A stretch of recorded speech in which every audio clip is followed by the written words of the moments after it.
que hace que un caso policial termine convertido en un misterio, a veces es una pista que no tiene sentido. Un cadáver que aparece donde no debería estar. Un asesino que parece desaparecer de la realidad. O un detalle tan extraño que, incluso décadas después, nadie consigue explicar.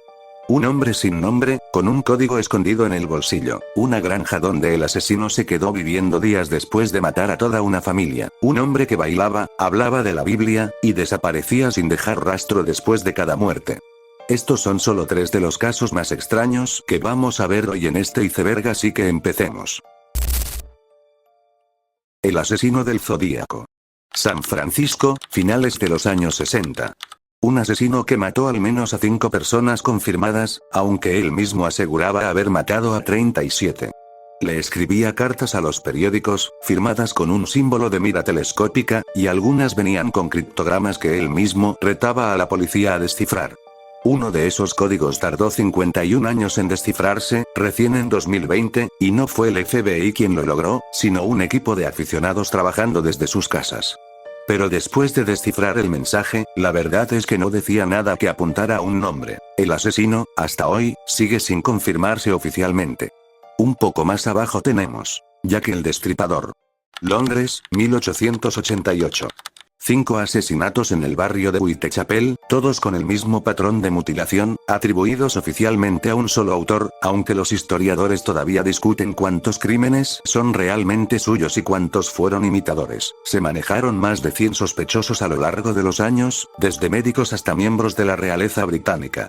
Ninguno fue nunca condenado. Circleville, Ohio, finales de los años 70. Una mujer empieza a recibir cartas anónimas, donde era acusada de tener una aventura con el superintendente de las escuelas locales. Las cartas seguían llegando, cada vez más amenazantes, durante años, con detalles tan precisos de la vida privada de la familia que parecía que el autor los vigilaba de cerca. En 1977 su esposo muere en un extraño accidente automovilístico, justo después de recibir una llamada telefónica sospechosa. Las cartas continuaron después de la muerte de su esposo. En 1983, la mujer vio carteles al costado de la ruta escolar, que atacaban a ella y a su hija. Al bajarse para retirar unos de los carteles, notó que estaba atado con cables conectados a un arma, colocado para dispararle si se detenía a quitar alguno. Al investigar el arma, la policía descubrió que el número de serie pertenecía a Paul Fresour, su cuñado. Fue arrestado y condenado por eso, pero las cartas siguieron llegando incluso mientras él estaba preso, algo que nunca pudo explicarse. Febrero de 1957, Filadelfia, Estados Unidos. Un cazador de conejos encuentra una caja de cartón en el bosque. Adentro, el cuerpo de un niño de entre 4 y 6 años, desnudo, desnutrido y con signos de violencia. La policía imprimió miles de volantes con su rostro y los distribuyó pegados en las facturas de gas de toda la ciudad, algo que nunca se había hecho antes, y ninguna familia apareció. El caso se conoce como el niño de la caja, y durante más de 60 años fue uno de los misterios sin resolver más famosos de Estados Unidos. En 2022, gracias a pruebas de ADN genealógico, finalmente se logró identificarlo. Se llamaba Joseph Augustus Zarelli. Pero identificar el cuerpo no resolvió el caso. Todavía no se sabe quién lo mató, ni quién era su familia, ni por qué en más de 6 décadas nadie lo buscó. California, abril de 1981. Glenna Sue Sharp, una madre soltera, se mudó con sus 5 hijos desde Connecticut a Kedie. El 11 de abril alquiló una cabaña en un complejo turístico local, en Plumas Country. A mitad de la noche, se desató una brutal carnicería. John Sharp, su hijo de 15 años, el mejor amigo de su hijo Dana y ella, fueron atacados con tanta violencia que la escena se consideró una de las más brutales jamás investigadas en la zona. Lo increíble fue que 3 niños pequeños, 2 hijos menores de Sue y un amigo de ellos, salieron ilesos sin escuchar nada durante la noche. Sheila Sharp, otra hija de Sue, de 14 años, que también estaba en la cabaña esa noche, desapareció y no fue encontrada hasta 3 años después a varios kilómetros de distancia en el condado de Butte. Ya para ese momento lo que encontraron fueron sus restos óseos.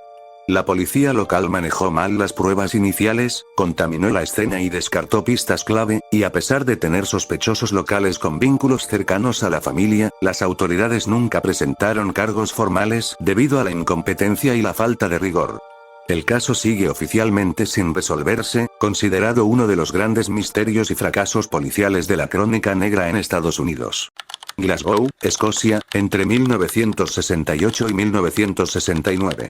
Un hombre que se hacía llamar John, conocía mujeres en un salón de baile llamado Barrowland Ballroom, uno de los lugares más populares de la ciudad, para bailar los fines de semana. Era educado, vestía bien y no llamaba la atención. Se le atribuye el asesinato de 3 mujeres, en circunstancias casi idénticas. Las 3 eran mujeres jóvenes de entre 25 y 32 años. Todas eran madres de familia, que estaban separadas o atravesando problemas conyugales, y todas ellas tenían el cabello de color oscuro. Las 3 víctimas murieron por estrangulamiento severo, y sufrieron agresiones físicas y sexuales brutales antes de morir. Una testigo clave, la hermana de una de las víctimas, había compartido un taxi con él y con la víctima esa misma noche, y llegó a hablar con él varios minutos antes de bajarse. Ella colaboró con la policía en la construcción de un retrato hablado que se volvió icónico en Escocia, y declaró que el hombre con el que compartieron el taxi esa noche citaba constantemente pasajes de la Biblia y condenaba el adulterio. Se interrogó a miles de hombres en la ciudad, pero nunca se hizo un arresto. Después de la tercera muerte confirmada, los asesinatos con ese patrón simplemente se detuvieron, de un día para otro. En 1996, se intentó vincular el caso con el ADN de un sospechoso ya fallecido, exhumando incluso su cuerpo para la prueba, pero el resultado fue inconcluso y el caso se cerró sin una respuesta definitiva. Diciembre de 1948, Australia. En una playa de Adelaida aparece el cuerpo de un hombre, bien vestido, sin ningún documento de identidad. Le habían cortado todas las etiquetas de la ropa, como si alguien no quisiera que se supiera de dónde venía. En un bolsillo escondido, cosido dentro del pantalón, llevaba un papel enrollado con 2 palabras en persa. Tamam shud, que significa terminado o finalizado. Esas 2 palabras venían arrancadas de la última página de un libro de poesía persa, el Rubaiyat de Omar Khayyam. Y ese libro apareció después, tirado en un auto cercano, con un número de teléfono anotado a lápiz que llevaba a una enfermera que vivía a pocas cuadras de la playa. Cuando los detectives fueron a interrogarla, el caso dio un giro sumamente extraño. Ella aseguró que no tenía idea de quién era el hombre de la playa ni por qué él tenía anotado su número de teléfono. Pero los policías relataron que cuando le mostraron un busto de yeso con el rostro del fallecido para ver si lo reconocía, ella reaccionó con absoluto terror, quedándose al borde del desmayo y negándose a volver a mirar la escultura. Jessica Thompson se llevó el secreto a la tumba al fallecer en 2007. Sin embargo, años más tarde, su propia hija declaró en entrevistas que su madre sí conocía la identidad del hombre de Somerton. Según la hija, Jessica les había confesado en privado que el caso era un asunto de un nivel muy alto. También tenía anotado un código de letras que hasta el día de hoy nadie logró descifrar del todo. Se le hicieron análisis de ADN al cuerpo recién en 2022, casi 75 años después. Y aunque en 2023 se anunció una identificación, un hombre llamado Carl Charles Webb, la causa de muerte y el motivo detrás de todo el montaje siguen sin resolverse. Noruega, 1970. En el valle de Isdalen aparece el cuerpo de una mujer, quemado casi por completo, rodeado de pastillas para dormir y una botella de licor. Llevaba encima varios pasaportes falsos, con identidades distintas, todas fabricadas con cuidado. Las etiquetas de su ropa también habían sido arrancadas, igual que en el caso de Adelaida, casi como si compartieran el mismo manual de desaparición. La policía encontró maletas suyas en una estación de tren, con más documentos falsos, pelucas, y dinero de distintos países. La autopsia oficial indicó que tragó una gran cantidad de pastillas para dormir y murió por una mezcla de eso y quemaduras.